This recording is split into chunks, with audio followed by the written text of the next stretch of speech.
저는 이 주제 여러분과 함께 나누는 것을 굉장히 좋아합니다. 하나님과 가까워지는 인간관계의 원리.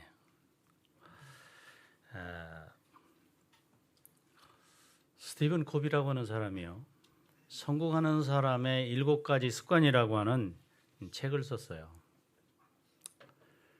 그런데 이 책은 40여 개국에서 3천만 부 이상 팔리는 대단한 책이에요. 지금 이 책을 쓴 지가 한 25년 이상 됐는데도 불구하고 여전히 명저로 남아있는 책입니다. 이 책의 그 요점을 7가지로 요약을 하면 이런 내용들이에요. 성공하는 사람들은 여러 일 중에 소중한 것을 먼저 하더라. 그리고 목표가 분명하더라. 그리고 그것을 시행할 때 주도적으로 하더라. 그리고 함께 승리하고 시너지를 내고 이해한 다음에 상대를 이해시키더라. 그리고 끊임없이 쇄신하라. 이게 이 책의 핵심 내용이에요.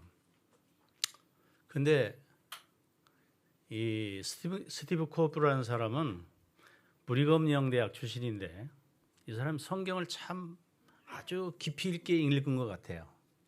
제가 이 책을 탐독을 해보면 느낀 것은 뭐냐면 이 책은 본인의 생각이 아니라 성경에서 이야기하는 것들을 요약했다. 특별히 습관에 대해서 좋은 습관 7가지를 요약했다는 사실을 알게 됐어요. 이것은 예수님의 가르침과도 아주 일치합니다. 오늘 이 저녁에 저는 마태복음 5장 40절 41절의 말씀을 중심으로 해서 자신과 세상을 변화시키는 주도적인 삶이라고 하는 제목으로 여러분과 함께 은혜를 나누려고 합니다. 자, 마태복음 5장 40절로 41절에 있는 말씀을 먼저 읽도록 하겠습니다. 또 너를 송사하여 속옷을 가지고자 하는 자에게 겉옷까지 가지게 하며 또 누구든지 너로 억지로 오리를 가게 하거든 그 사람과 심리를 동행하고. 여기 아주 우리가 듣기에 조금 이상한 얘기가 있어요. 오리를 가자고 하면 심리까지 가라. 자, 오늘 그럼 주도적인 삶에 대해서 좀 생각을 해 보도록 하겠습니다. 자, 주도적인 삶이란 무엇인가? 여러분, 사람을 움직이게 하는 힘이 있어요. 사람은 자기가 생각할 때 이것은 굉장히 가치가 있는 일이다라고 생각하면 움직여요. 가치 없다고 생각하는 일은 안 움직입니다. 돈도 안 쓰고 시간도 사용하지 않아요. 가치가 있어야 하는 겁니다. 그런데 제가 이제 아주 경제적으로 성공한 사람들을 만나봐요. 어떻게 이렇게 큰 부를 이루게 되셨습니까? 근데 대부분 여러 이유가 있지만 가장 큰 대부분의 이유는 뭐냐면 어렸을 때 가난했다는 거예요. 그러니까 부자들이 타고난 이렇게 물려받은 부자도 있지만 한 80%의 부자는 원래 아주 굉장히 가난했던 사람들이에요. 근데 가난이 너무 한이 되어서 돈이 중요하다라고 하는 가치를 느꼈다는 거예요. 그래서 내가 돈을 모아야겠다. 그렇게 생각을 한다는 거예요. 다른 사람은 어떤 사람은 권력을 소중하게 생각하는 사람도 있고 어떤 사람은 명예를 소중하게 생각하는 사람이 있어요. 그래서 이 일을 얻기 위해서 아주 전력 질주를 하는 것입니다. 그런데 이들에게 있어서 공통점이 있어요. 그 공통점은 뭐냐면 목표가 분명하다는 거예요. 예를 들면 내가 돈을 많이 벌겠다. 내가 권력을 쟁취하겠다. 내가 명예롭게 살겠다. 이런 목표가 분명해요. 그리고 그 일을 위해서 자기 목표가 분명할 뿐만 아니라 거기에 힘을 집중하고 역량을 집중하고 전념 다 전력 질주를 하는 일을 통해서 목적을 이루는 것입니다. 그런 사람들이 그렇게 소원했던 것들을 이루면 우리는 그걸 뭐라 그러냐면 아무개는 성공했다 그렇게 얘기를 해요. 이 성공이라고 하는 것은 자기가 생각하는 목표를 이루는 것입니다. 그런데 이렇게 성공을 하게 되면 사람들이 그 성공할 때 그 사람이 뭐 난관이 많거든요. 역경이 굉장히 많은데 남들 같으면 그런 것들을 이겨내지 못할 텐데 성공한 사람들은 그것이 중요한지를 알기 때문에 그리고 거기에 전력 질주하고 했기 때문에 결국은 목적을 이루어요. 그래서 사람들로 하여금 존경을 받아요. 아, 저 사람은 대단한 사람이다. 그래서 그런 사람은 목표를 이룰 뿐만 아니라 사람들로부터 존경도 받고 칭찬도 받을 뿐만 아니라 사람을 끌어잡아당기는 힘이 있어요. 아, 저 사람은 굉장히 힘이 있다. 그래서 그가 이 추종하는 사람이 생기는 것입니다. 그래서 이 사람이 말을 하면 사람들도 움직여요. 이런 습관은 대단히 효율적이고 속도감이 있어요. 이것이 성공한 개인과 집단의 습관이에요. 그런데 여러분, 사람을 잃게 하는 습관도 있어요. 이렇게 주도적인 사람은요, 굉장히 주도적인 사람들은 아주 진념이 강해요. 남들이 못할 것 같은 일들을 하거든요. 굉장히 진념이 강해요. 그 다음에 가치를 소중하게 생각하고 집중하기 때문에 일의 밀도와 속도감이 있어요.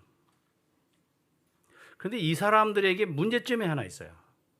어떤 문제가 대부분 있느냐 하면 내가 중요하다고 생각하는 가치, 그것이 다른 사람에게도 공유가 되면 그 사람 대단히 좋아합니다.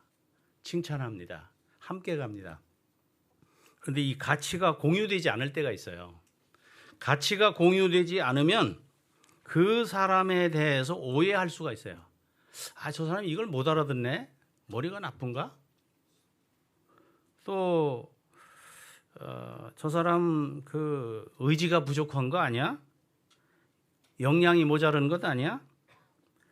게으른 사람? 또 뭐 비협조적인 성격의 사람 아니야? 뭐 이런 생각을 할 수 있어요. 그래서 이 주도적인 생각을 갖다 보면 어떤 때 그 자기의 생각을 이렇게 강조하고 그다음에 사람들에게 이것을 요구할 때가 있어요. 그러면 이것이 상대에게는 굉장히 부담이 될 수가 있다는 거예요.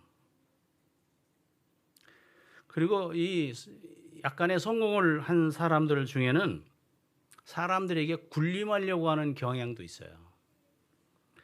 이런 태도를 갖게 되면 사람들은 무슨 생각이에요? 아, 저 사람은 굉장히 오만한 사람이다. 독선적이다 하는 느낌을 갖게 됩니다. 편협하고 자기중심적인 생각을 가진 사람이라고 비춰질 수가 있어요.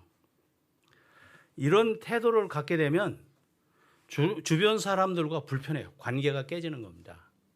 뿐만 아니라 자기가 지금까지 그렇게 노력해서 읽어놓았던 그런 모든 것들을 아주 한순간에 잊어버릴 수 있고 그 성공이 단편적일 수가 있게 되는 것입니다. 오늘 본문으로 돌아가면요. 예수님께서 이렇게 말씀하셨어요.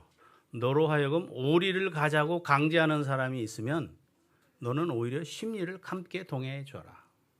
이 배경을 우리가 잘 알죠. 로마인들은 목표가 분명했던 나라예요. 국민들이에요. 그래서 세계를 정복한 겁니다. 그리고 하나의 법을 만들었는데 그 법 중에 하나가 뭐냐면 로마 시민이 어디를 이렇게 갈 때에 붙잡고 로마 시민이 아닌 사람들을 향해서는 오리를 강제로 동행할 수 있는, 짐꾼으로 부릴 수 있는 그런 법이 있었어요. 그게 오리를 강제로 가야 하는 사람에게는 어떡해요? 굉장히 불편한 법이거든요. 굉장히 불편한 법이에요. 이건 상당히 강자가 가지고 있는 오만과 독선이기도 한 겁니다. 그리고 상대를 무시하는 비하의 정신이 있는 거예요. 그런데 예수님께서는 이렇게 말씀하셨어요. 누구든지 너로 억지로 오리를 가게 하거든 그와 심리를 동행하고라고 돼 있어요. 여기서 오리를 가도록 되어 있는 의무가 있는데 심리를 간다고 하는 것은 이 의무에 의해서 강제로 가는 게 아니라는 거예요. 오히려 그 순간에 내가 이 사람은 보니까 도와줘야 할 필요가 있는 사람이구나. 그의 필요를 이해하고 채워주기 위해서 누가 시켜서가 아니라 스스로 간다 이거예요. 그러면 가자 강제할 때까지는 누가 주체가 되냐면 갑이 되느냐면 가자라고 하는 사람이 갑이에요. 그런데 당신 얼마나 겁니까? 내가 20리를 가야 된다고. 10리를 가야 된다고. 그러니까 그때 뭐라고 하냐면 그럼 내 10리 10리 정도 내가 같이 가주는 게 좋겠네요. 내가 그렇게 도와주겠습니다. 누가 갑이 됩니까? 갑자기? 고용당하는 사람, 여기 지금 강제되는 사람 같은 이 사람이 오히려 갑이 되는 거예요. 그 사람이 마음을 바꾸고 태도를 바꾸는 일을 통해서 오히려 그 일에 있어서 주도적인 사람으로 바뀌게 되는 것을 보게 됩니다. 마태복음 5장은 보면요, 굉장히 재미난 성경절이 많아요. 마태복음 5장 앞부분에는 심령이 가난한 자는 복이 있나니 천국이 저희 것이며 라고부터 시작되는 8개 복에 대해서 얘기를 해요. 우리가 그걸 뭐라고 하죠? 팔복이라 그러잖아요. 그리고 이 팔복에 이어서 예수님께서는 예수 그리스도를 따르는 사람이 실행해야 할 주도적인 삶의 정서를 말씀하셨는데, 마태복음 5장 13절에 보니까 너희는 세상의 소금이니 그랬어요. 소금. 우리로 향해서 뭐처럼 살라고 하냐면 소금처럼 살아라 이거예요. 그러면 소금이 우리에게 주는 이야기의 핵심 중에 하나는 뭐냐면 주도적으로 살아라 이거예요. 여러분, 세상에서 맛이 여러 가지가 있잖아요. 맛이 참 많아요. 근데 그 맛 중에 최고의 맛은 무슨 맛일까요? 짠맛이에요. 이 음식이 아무리 잘해놓고 다른 여러 향료나 이런 걸 다 써도 간이 맞지 않으면 그 음식은 맛이 없는 겁니다. 여러분, 세상에요, 우리가 이렇게 검색을 해보면 맛집이 나오잖아요. 맛집. 제가 맛집들을 다녀봤어요. 맛집을 다닌 다음에 내린 결론이 딱 하나 있어요. 맛집의 공통점, 어디 가나 맛집의 공통점은 싱겁지 않다는 거예요. 세상에 싱거운 맛집은 없습니다. 싱거운 맛집은 없어요. 그래서 제가 예전에 유명한 한 잡지에 글을 기록하면서 무슨 글을 썼느냐면 소금 사용량과 매출은 정비례한다 하는 글을 썼어요. 뭐라고요? 소금 사용량과 매출은 정비례한다. 근데 우리 교인 중에 한 사람이요, 그 잡지를 읽고 목사님이 이런 글을 썼으니까 한번 내가 해봐야겠다. 요즘 매출도 떨어지고 우리 아주 사업체가 어려운데 한번 소금량을 늘려봐야겠다. 소금량을 늘렸어요. 늘렸는데 한 달도 안 돼서 매출이 2배 이상 확 올라간 거예요. 전화가 왔어요. 목사님, 제가 그 글을 읽고 그런가 해가지고 소금량을 늘렸는데 매출이 2배나 올라갔어요. 여러분, 왜 이 소금량을 짭짤하게 하면 사람들이 하느냐면 건강 얘기하고 뭐라고 해도요, 일단 맛이 없으면 안 가는 겁니다. 그 집이 건강식이니 이러니 여기 해도 맛이 없으면 안 가는 거예요.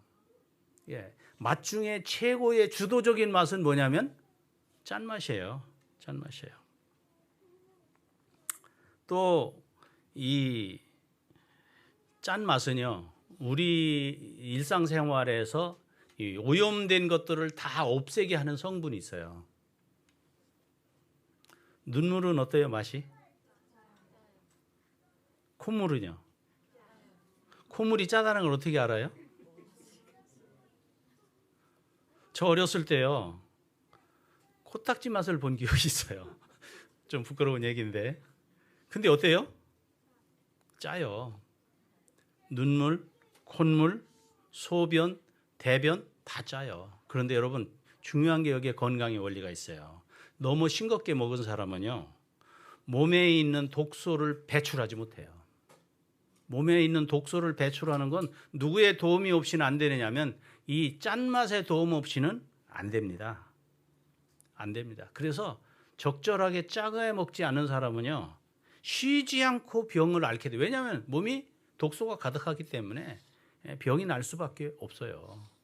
뭐 안구 건조증이 있다든가, 뭐 관절이 뭐 무겁다든가, 뭐 이런 사람 다 뭐가 관련이냐면 너무 싱겁게 먹어서 그럴 수 있다는 거예요. 그 다음에 제가 얼마 전에 한 번은요, TV를 시청하는데 그 자연인이라는 프로그램을 봤는데, 산속에 있는 자연이 아니라 이 바닷가하고 산하고 접한 곳에 있는 자연인인데요, 옷이 너무 더러워요. 작업복, 청바지가 더러운데, 이게 청바지 아시잖아요. 그 아주 세탁하기가 고약한 거예요. 근데 이 사람이 여러분 그 물고기 잡으면 넣어놓는 그 망 있잖아요. 그 망을 들고 바닷가로 가더라고요. 그런데 이제 같이 있는 사람이 묻잖아요. 아니 왜 이걸 가지고 바닷가로 갑니까? 그랬더니 이가 이렇게 아주 사납고 때가 너무 많고 기름이 많이 묻어 있는 옷은 바닷물에 담가야 된다고. 그래서 이제 그 고기 담는 그 그물에다가 이걸 집어넣고 물 속에다 이렇게 담가 놓은 거예요. 얼마 있다가 와서 그걸 꺼내 가지고 세탁을 하는데요, 기름때 묻어 있는 것들이 싹 빠지는 거예요. 제가 이제 어떤 분들 할 때 이렇게 보면 노숙자들은 냄새가 많이 납니까? 그리고 잘 안 닦아 가지고 이렇게 닦아줘도요, 목욕 봉사를 해보면 때가 잘 안 집니다. 근데 그거 하려고 하면 아주 힘들거든요. 간단하게 하는 법이 있어요. 소금물을 타가지고 머리에다 붓는 거예요.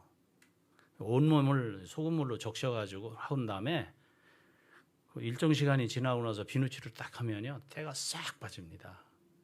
그러니까 여러분, 노인들은 자기는 잘 모르지만 냄새가 날 가능성이 높거든요. 노인이 되면 해야 될 일은 자주 목욕을 해야 돼요. 그런데 목욕을 해도 냄새가 나는 경우가 있어요.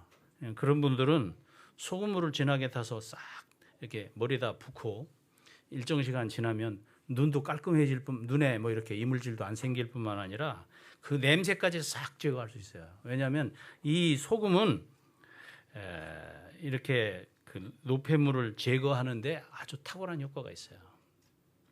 여러분, 우리나라 소독제 하면은 가정에서 많이 쓰고 있는 세제 있어요. 뭐예요? 낙스. 낙스도 무슨 낙스? 낙스 하면 또 유한낙스 아닙니까? 제가 유한낙스 선전하려고 그러는 거 아니에요. 근데 이 낙스의 주성분이 뭔지 아세요? 소금이에요.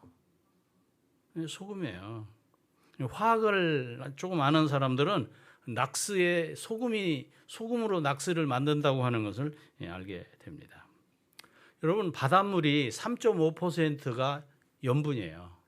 그런데 이 3.5%가 있으면 바다가 썩질 않습니다. 여러분, 어떤 의미에서 보면 이 세상에요, 우리나라의 기독교인이 18%래요. 근데 18%인데 요즘 기독교인들이 별로 그렇게 존중받지 못해요. 이유가 뭐냐면 소금처럼 못 사는 겁니다. 소금처럼 살면 세상에 이렇게 부패해질 리가 없어요. 기독교인이 18%인데 기독교인만 똑바로도 이 세상에 이렇게 더러워질 수가 없다, 이 말이에요. 염분이 바다의 오염을 방지하는 것처럼 우리가 소금같이 주도적으로 살게 되면 이 세상이 이렇게 혼란하고 어려워지지는 않는다는 겁니다. 예수님께서 너희는 세상의 소금이라고 하셨는데, 마가복음 9장 50절에 보면 이런 말씀이 있어요. 너희 속에 소금을 두고 서로 화목하라. 여러분, 소금은요, 단단하고 굳은 부위를 유연하게 만드는 이 연견 기능이 있어요. 빳빳한 것들, 여러분 보세요. 그 배추 있죠. 김장철에 배추 뻣뻣하잖아요. 거기다 뭐 뿌리면 부드러워집니까? 소금 뿌리면 부드러워집니다. 그래서 부드러워지면 비로소 그 속에 속을 넣을 수 있어요. 김치 속을 넣으니까 맛있는 김치가 되는 거예요. 뭐 제가 이 얘기만 해도 오늘 얼마든지 할 수 있어요. 왜냐하면 제 가정에서 경험한 일이에요. 소금같이 사람이 살게 되면요, 주변에 있는 사람들이 뻣뻣한 사람들이 다 그 감화가 되어서 부드러운 사람이 됩니다. 저희 아버지가 그렇게 해서 우리 교인이 됐어요. 뻣뻣한 사람이었어요. 근데 소금 같은 우리 어머니를 만나가지고 아주 부드러운 사람이 됐고 결국은 그리스도인이 됐어요. 이게 소금에 화목하는 기능이에요. 여러분, 이 소금을 사용하게 되면요, 우리 몸에서도 이렇게 몸이 어디에 뻣뻣한 사람들 있잖아요. 유연성이 떨어진 사람들, 여러 곳이 막 당기고 그 다음에 아픈 곳이 많아서 쥐가 나고 이러는 사람, 몸속에 이 나쁜 기운이 덩어리로 뭉쳐지게 되거든요. 그 사람의 특징이 뭐냐면 염분이 부족한 거예요. 요즘 뭐 세상에서 저염식하라고 많이 얘기하잖아요. 근데 사실은 이 원리를 정확하게 알고 하는 이야기는 아닌 것 같아요. 우리가 이 체온이 떨어지는 사람도요, 염분이 너무 부족하면 저체온이 됩니다. 왜냐하면 소금은요, 우리 몸을 적절하게 따뜻한 몸을 만드는 거예요. 체온을 올리는 겁니다. 체온을 올리는 거예요. 천식이에 걸린 사람들, 기침 많이 하는 사람, 그런 경우도 이 체온이 낮을 뿐만 아니라 염도가 낮아서 그런 경우가 많아요. 그 다음에 예수님께서도 말씀하시기를 너희는 세상의 빛이라 그랬어요. 자, 여러분, 빛이 하는 일이 뭡니까? 빛은 첫째로 보게 하잖아요. 여러분, 우리가 이 빛 같은 모습으로 살게 되면 우리 주변에 있는 사람들이 좌우 앞뒤를 분별할 수 있게 만들어요. 보게 만들고 분별하는 능력을 만들어 줍니다. 그 다음에 여러분, 햇볕이 쬐는 거고 안 쬐는 거고 얼마나 기온 차이가 큽니까? 며칠 전에 그렇게 눈이 심하게 왔는데도 낮에 해가 나니까 뭐 삽시간에 녹아버리잖아요. 그리고 이렇게 얼었던 겨울도요, 봄이 돼서 따뜻한 햇빛이 비치기 시작하면 거기서 새싹들이 돋아나는 거세요. 이 빛에는 생명을 주는 힘이 있어요. 이 가만히 생각해 보면 너희는 세상에 소금이 되라, 빛이 되라, 그 말씀 속에는 여러분, 소금이 시끄럽습니까? 빛이 비쳐 조용합니다. 그런데 이 것들에 공통점이 있어요. 조용한데 세상을 변화시켜요. 사람의 입맛을 바꾸고 몸을 바꾸고 세상을 정결하게 하고 얼마나 많은 변화를 주는지 몰라요. 그런데 예를 들면 소금이 세상을 변화시키는, 주도적으로 변하는 것 보면 원리가 있어요. 하나는 뭐냐면 자기를 녹이는 거예요. 자기를 희생하는 겁니다. 자기를 희생하는 일을 통해서, 여러분, 빛이 뭡니까? 자기를 불태워요. 그 일을 통해서 빛을 주는 겁니다. 그러니까 결국은 세상의 주도적인 사람의 특징은 뭐냐면요, 뭐 우리가 보통 주도적인 사람이라고 하면 뭘 뭐 끌고 가는 사람, 막 리더가 강한 리더십이 있는 사람, 그렇게만 생각하지만 사실은 세상을 변화시키는 것은 조용한 힘입니다. 그 조용한 힘은 어디서 오느냐면 자기를 희생하는 데서 오는 거예요. 자기를 희생하는 데서 오는 거예요. 여러분, 자기 희생적인 분 한다면 우리 누구를 먼저 생각합니까? 어머니. 어머니는 무한한 희생을 한 분이에요. 누가 허락해서 한 게 아니에요. 자기 스스로 하시는 겁니다. 그런데 어머니라고 하는 그 이름만 생각해도 눈물이 나죠. 감사가 넘치죠. 그리워집니다. 그 이유는 그 삶의 바탕에 주도적인 희생을 우리는 생각하는 거예요. 예수님께서 가지고 계신 리더십도 무엇이냐면 희생의 리더십이에요. 말도 못하게 그분이 많은 것을 희생하셨어요. 예수님을 향해서 누가 강요한 게 아닙니다. 스스로 하신 거예요. 여러분, 주도적인 삶의 바탕에는 사랑이 담겨 있어요. 어머니가 희생하는 것도 사랑이고 예수님께서 희생하시는 것도 사랑이에요. 그러니까 결국은 이 스스로 하는 희생은 신의 성품입니다. 신의 성품이에요. 자, 주도적인 삶의 두 번째 무엇이냐면 스스로 통제하는 삶이라는 거예요. 스스로 통제하는 삶. 여러분, 우리가 이런 말이 있잖아요. 오는 말이 고와야, 가는 말이 고와야 오는 말이 곱다. 맞아요? 가는 말이 고와야 오는 말이 곱다. 우리가 다른 사람한테 말을 예쁘게 하면 다른 사람도 나한테 말을 예쁘게 해요. 반대로 얘기하면 오는 말이 고와야 가는 말도 고와요. 우리가 어떤 때 다른 사람이 나에게 어떻게 하는 것에 따라서 반응하죠. 그런 거 있잖아요. 사람들이 다 그렇게 합니다. 그걸 우리 영어로는 뭐냐면 리액션이라고 하잖아요. 리액션. 자극에 대해서 반응하는 겁니다. 반응하는 거예요.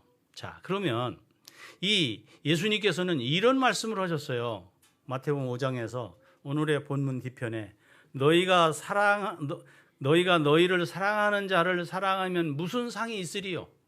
세리도 이와 같지 아니하느냐? 또 너희가 너희 형제에게만 무난하면 남보다 더한 것이 무엇이냐?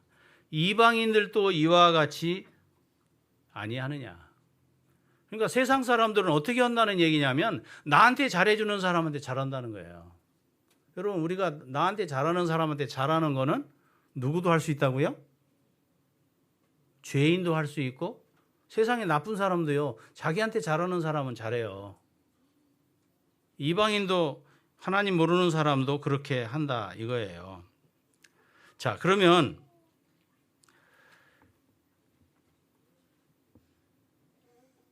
세상이 우리에게 어떤 자극을 주는 것에 따라서 우리가 그대로 한다면 우리는 어떤 사람이냐면 예수님을 닮아가는 사람이 아니에요. 세상이 우리에게 어떤 자극을 주느냐에 따라서 우리도 똑같은 방식으로 한다면 예수님 닮는 사람의 삶의 모습이 아니에요. 그런 사람은 영향력이 없습니다. 그런 사람이 어떻게 영향력이 있겠어요? 나한테 잘하는 사람한테 잘하는 건 너무나 쉬운 거예요. 쓸모가 없는 사람입니다. 쓸모가 없는 사람이에요. 여러분, 소금은 첫 번째가 뭐냐면 맛있는 거잖아요. 우리가 소금 같은 모습으로 주도적으로 살게 되면 우리는 맛있는 인생이 됩니다. 멋있는 인생이 되는 거예요. 그러니까 우리가 남이 하는 것에 따라서 우리가 반응을 한다면 맛도 없고 멋도 없는 그 모든 걸 잃어버리는 사람이에요. 예수님께서 하셨던 말씀 가운데 마태복음 5장 13절에 이렇게 말씀해요. 너희는 세상의 소금이니 소금이 만일 그 맛을 잃으면 무엇으로 짜게 하리요? 후에는 아무 쓸데 없어 다만 밖에 버리워 사람들에게 밟힐 뿐이니라.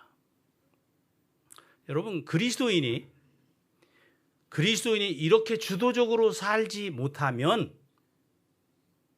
버림받는다고요. 쓸모가 없다고요. 여기 사람들의 발에 밟힌다 이 말은 무슨 말입니까? 무시받는다는 거예요. 요즘 어떤 경우에는 보면요, 예수님 믿는다고 하는 게 부끄러워질 수 있는 시대예요. 저는 심지어 요즘에 누가 뭐 하시는 분이에요 물어보면 그냥 제가 말을 안 할 때가 있어요. 요즘은 사기를 치는 목사도 하도 많아가지고 목사라고 얘기하기가 아주 어려운 세상이 돼버렸어요. 그리고 또 어떤 세력들은요, 이 교회를 무너뜨리기 위해서 목사의 잘못을 자꾸 이렇게 방송에다가 더 내보내는 거예요. 여러분, 우리가 분명한 것 한 가지 뭐냐면 세상이 우리에게 자극을 주는 대로 우리가 반응하는 사람이 되면 안 된다 이거예요. 그러면 어떻게 살아야 되느냐? 주도적으로 살아야 돼요. 영어에 액션이라는 말이 있어요. 액션. 액션은 내가 하는 겁니다. 누가 시켜서 하는 게 아니라 내 스스로 하는 거예요. 성경절 좀 보겠습니다. 마태복음 5장 40절로 45절을 보겠습니다. 또 너를 송사하여 속옷을 가지고자 하는 자에게 겉옷까지 가지게 하며 또 누구든지 너로 억지로 오리를 가게 하거든 그 사람과 심리를 동행하고 내게 구하는 자에게 주며 내게 꾸고자 하는 자에게 거절하지 말라. 또 내 이웃을 사랑하고 내 원수를 미워하라 하였다는 것을 너희가 들었으나 나는 너희에게 이르노니 너는 너희 원수를 사랑하며 너희를 핍박하는 자를 위하여 기도하라. 이같이 한즉 하늘에 계신 너희 아버지의 아들이 되리니 이는 하나님이 그 해를 악인과 선인에게 비추게 하시며 비를 의로운 자와 불의한 자에게 내리오심이니라. 여러분 보세요. 하나님이 좀 못되게 사는 사람한테는 햇볕 안 쪼이십니까? 그쪽에는 그냥 가뭄 들어서 흉년이 들게 합니까? 하나님은 악한 사람에게도 선한 사람에게도 베푸는 은혜를 같이 베푸시는 분이에요. 그러면서 우리는 뭐라고 하냐면 다른 사람이 나한테 한 대로 갚지 마라 이거예요. 네?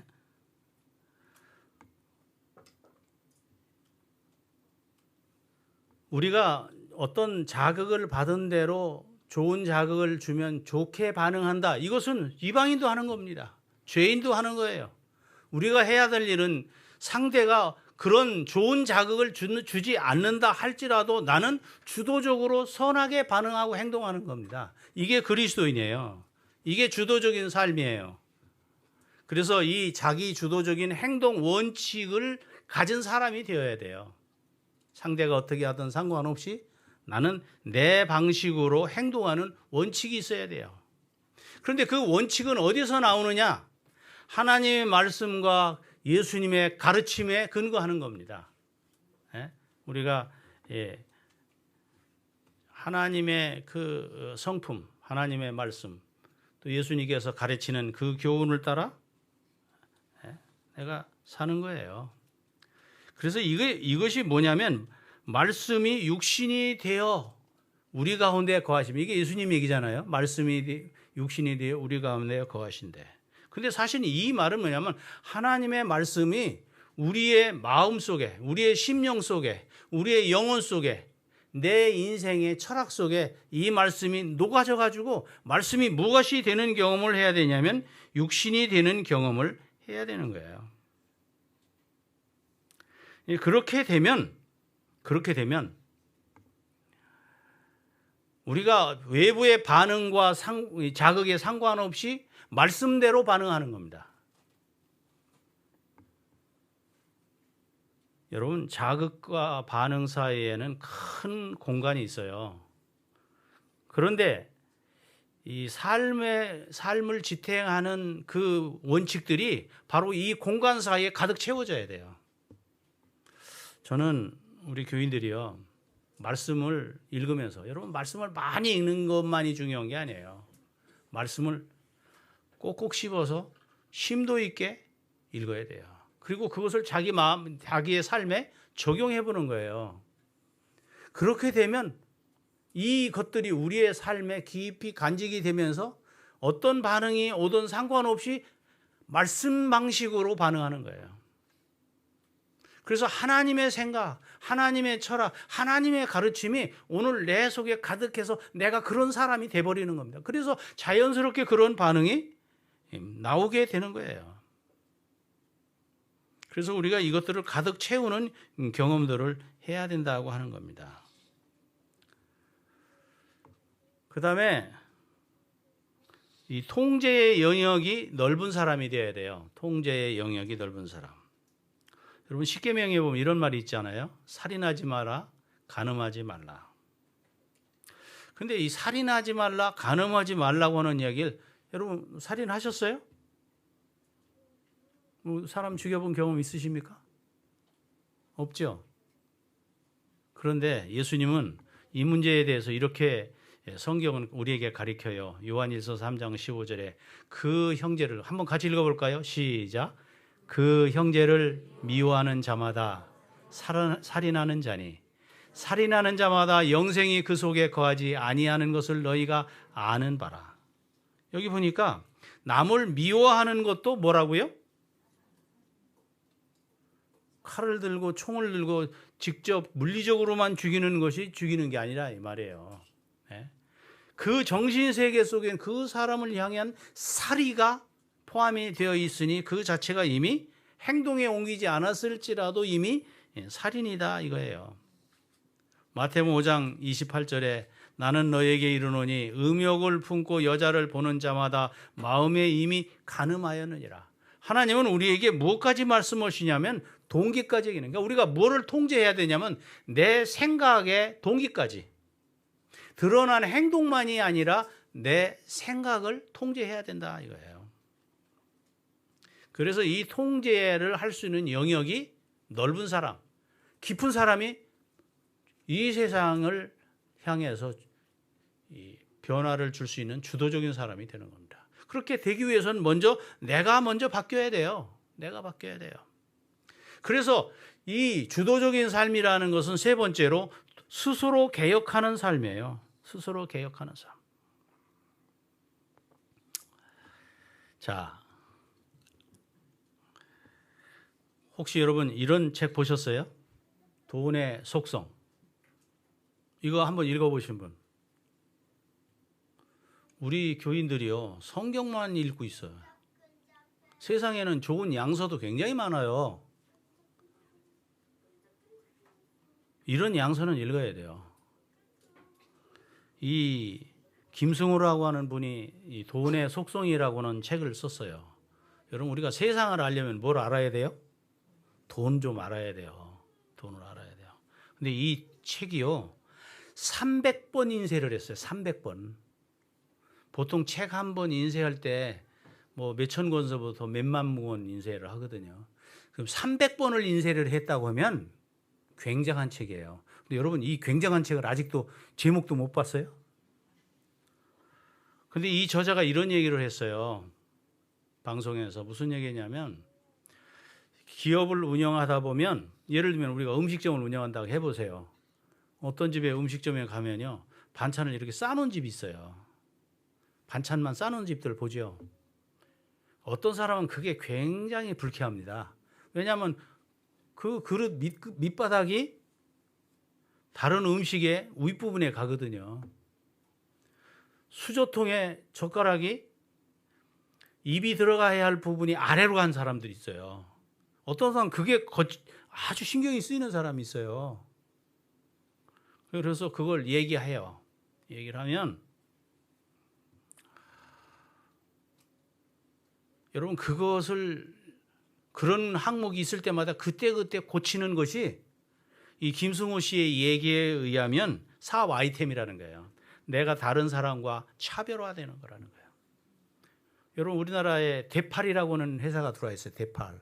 우리나라 기업은 아닌데, 우리나라 사람들은 물건에 문제가 있으면 즉시 얘기합니다.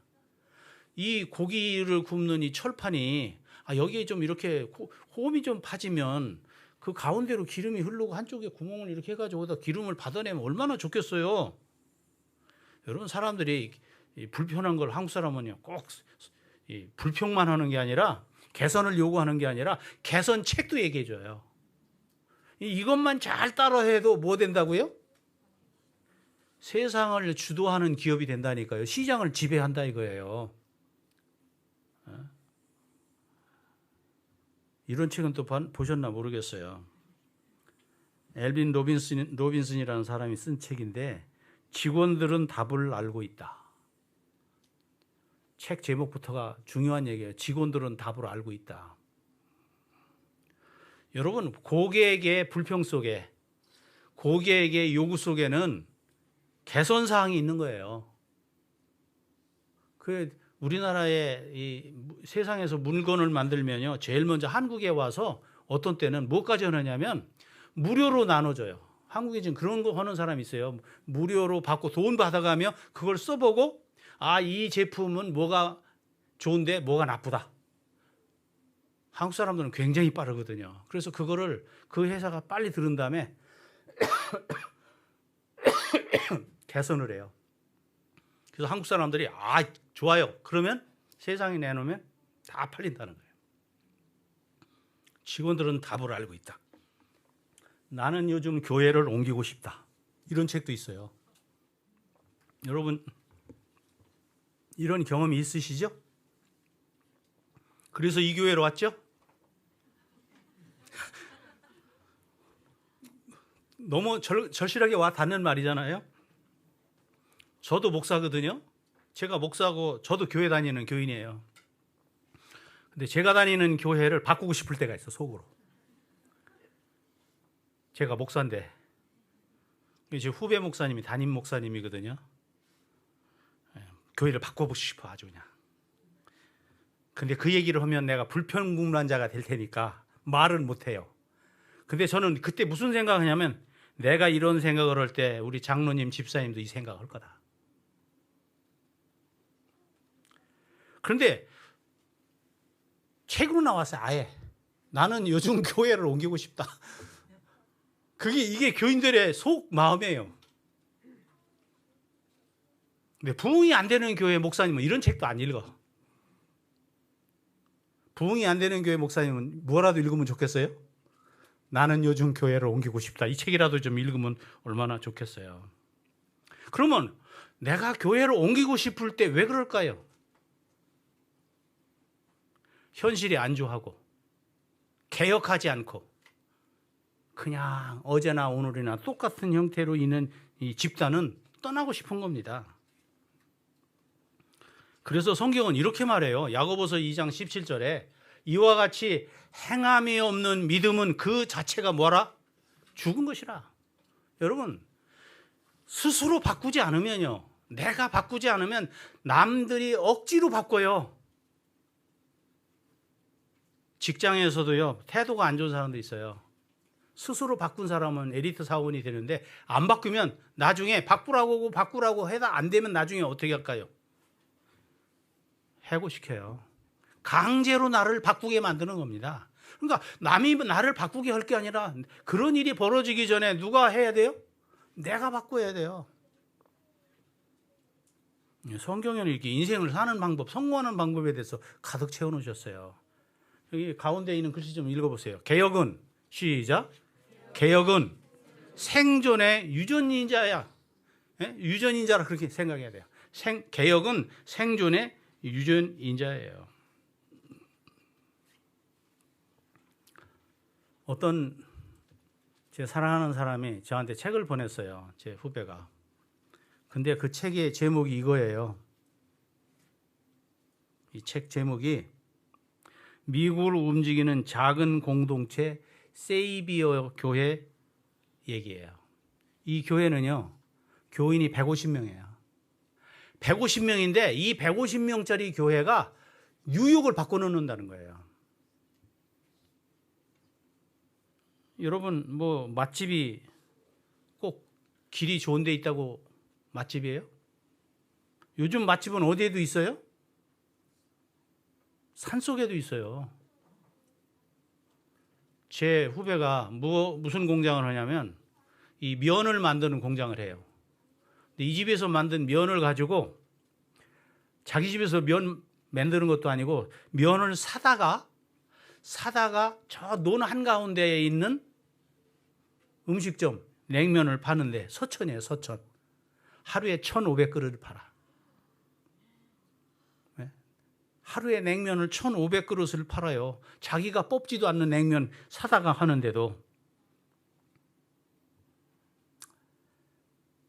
명의는 산중에 있어도 찾아갑니다.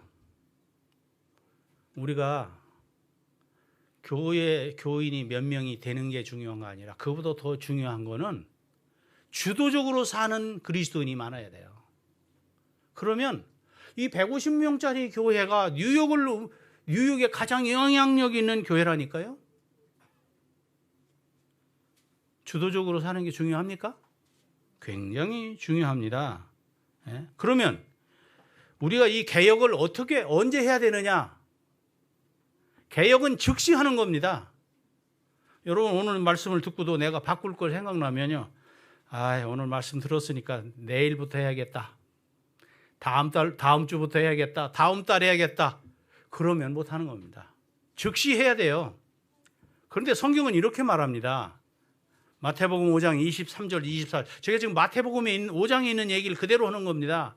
그러므로 여기 같이 읽어볼까요? 시작. 그러므로 예물을 제단에 드리려다가 거기서 내 형제에게 원망 들을 만한 일이 있는 것이 생각나거든.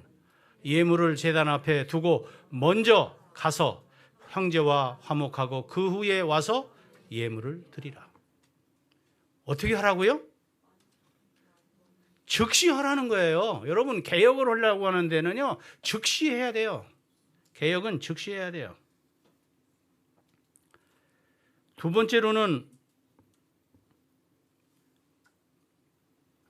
이거예요. 여러분, 삭개오는요, 성경에 뭐라고 기록되어 있냐면, 그가 예수님을 막 만나면서 자기가 잘못된 걸 깨달은 다음에 그가 한 일이 뭐예요?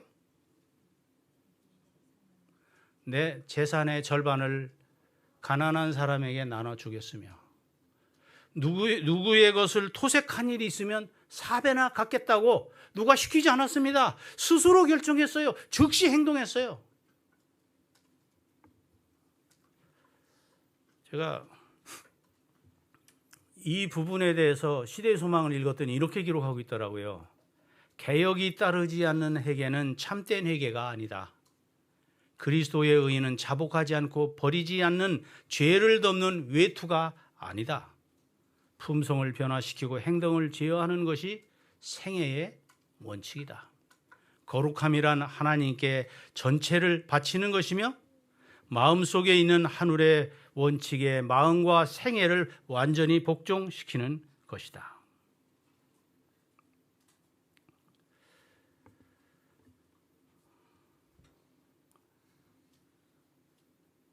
여기 마태복음 23장 27절에 화이 있을진저 외식하는 서기관과 바리새인들이여 회칠한 무덤과 같으니 겉으로는 아름답게 보이나 그 안에는 죽은 사람의 뼈와 모든 더러운 것이 가득하도다. 제가 무슨 얘기를 지금 하려고 하느냐면요, 내용을 잃어버리면 형식만 남는다는 거예요. 내용을 잃어버리면 형식만 남는 거예요. 여러분, 팥죽 끓여보셨어요, 집사님? 팥죽. 동지 거의 됐나요? 지났나요? 팥죽 끓이잖아요. 팥죽 끓으면 팥죽 끓일 때 푹 가운데 이렇게 끓어 넘치잖아요. 그러다가 불을 끄면 금방 오는 변화가 있어요. 뭐예요? 팥죽 불을 딱 끄면 그 다음에 금방 변화가 생겨요. 껍질이 굳어요. 팥죽 껍질이 생기잖아요. 여러분, 신앙에 내가 잘못된 걸 즉시 고치는 습관을 갖지 않으면 신앙에 뭐가 없는, 내용이 없어지는 거예요. 내용이 없어지면 뭐만 남느냐? 형식만 남는 거예요. 형식이 여러분 보세요. 서기관, 여기 화이 있을진저 외식하는 서기관과 바리새인. 외식이라는 말이 나와요. 외식이 뭐예요? 여러분, 내용이 없는 사람은요, 뭘 포장하려고 하면 자꾸 외모로 포장하려고 그래요. 외모로 자꾸 포장하려고 그래요. 그래서 어떤 사람 명함을 받아보면요, 막 명함이 굉장히 복잡한 사람이 있어요. 막 서울대학 어디 졸업하고 하버드 뭐 하고 뭐 학위 막 여러 개 붙고 막 그다음에 막 직책이 엄청, 보면 그런 사람이 대개가, 저는 딱 보는 순간 다 그런 건 아니지만 그런 사람이 대개가 속이 빈 경향이 있어요. 자신이 없는 거예요. 그러니까 자꾸 뭐 하느냐면 외적으로 드러내려고, 포장하려고 그래요. 미안한 얘기인데요, 신부님들이 막 이렇게 옷을 거창하게 입으셔요. 단상에 쓸 때 보면 막 거창하잖아요. 교황도 목봉 이렇게. 그런 것들이 다 어디서 온 거예요? 형식을 잃어버린 거예요. 우리가 서기관과 바리새인과 세리의 기도 보잖아요. 바리새인이 막 길 많이 이렇게 있는데 한중간에 서가지고 하늘을 우러보고 기도하지. 뭐라고 기도해요?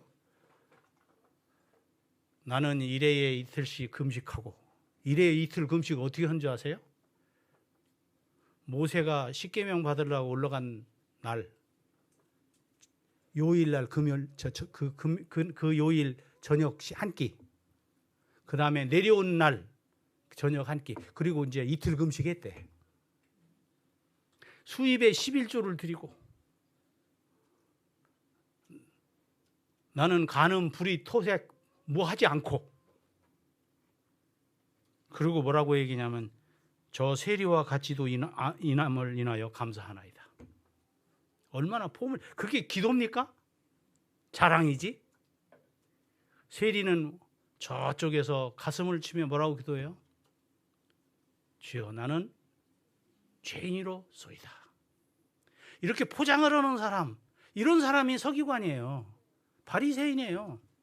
저는 어떤 때 우리 교인들이요, 이중적인 모습을 보일 때가 많아.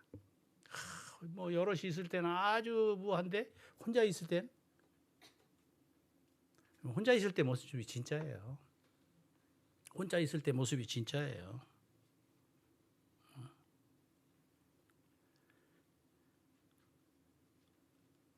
우리가 원칙을 알아요. 원칙을. 무엇을 어떻게 살아야 되는지 아는데 그대로 살지 못하면 포장을 하기 시작하는 거예요. 포장을 하기 시작하는 거예요. 그런 사람이 바리새인인 겁니다. 외식하는 사람이에요. 여기 디모데후서 3장 5절에 뭐라고 기록하느냐면 경건의 모양은 있으나 경건의 능력을 부인하는, 이런 사람이 경건의 모양은 있어요. 특별히 저는 목사로서 무슨 생각을 하냐면 바로 이런 내용을 잃어볼 때 목사가 무엇하기 쉬우냐면 바리새인처럼 하기가 쉬워요. 어떻게 해야 된다는 건 드러내야 되는 게 뭔지는 알아요. 그런 내용이 없으니까 그렇게 하는 거예요. 목회자가 그렇게 할 가능성이 높고 장로님들이 그렇게 할 가능성이 높아요. 뭔가 지도층에 있는 사람이 그렇게 될 가능성이 높다 이거예요. 그런데 여기 보니까 경건의 모양은 있으나 경건의 능력을 부인하는 자니 이와 같은 자에게서 내가 돌아서라. 이게 우리 하나님께서 우리에게 하시는 말씀이에요. 여러분 혹시 스테인레스라고 하는 금속 아시나요? 스테인레스의 특징이 뭡니까? 깨끗해요. 녹도 잘 나요, 안 나요? 안 나요. 반짝반짝합니다. 그런데 어떤 사람이 말해요. 21세기는 스테인레스의 문명이 지배하는 세상이다. 요즘 보세요. 얼마나 험이 없어요. 스테인이라는 말은 험이 많은, 레스라는 말을 붙이니까 스테인레스, 험 없는 금속이에요. 많은 사람들이 외견상으로 험이 없어요. 이제는 재정이 풍부해가지고 품격을 지킬 줄 알아요. 공부를 많이 했어요. 교양을 갖춘 것처럼 보여요. 그런데 스테인레스를 만져보면 어때요? 차가워요. 세련된 모습은 가졌는데 그 내면의 세계를 터치하고 영혼과 접촉해 보면 차가운 냉기가 온다면 슬픈 현실 아니겠습니까? 오늘 우리 주님께서 원하시는 것은 우리가 이렇게 외견성으로 이런 모습으로 사는 것이 아니라 말씀을 중심으로 해서 주도적인 삶을 사는 일을 통해서 나 자신을 바꿀 뿐만 아니라 이 세상을 변화시키는 삶을 살려고 오늘 우리를 초청하고 계십니다. 이 말씀이 오늘 우리들의 삶에 적용되기를 간절히 바라면서 말씀을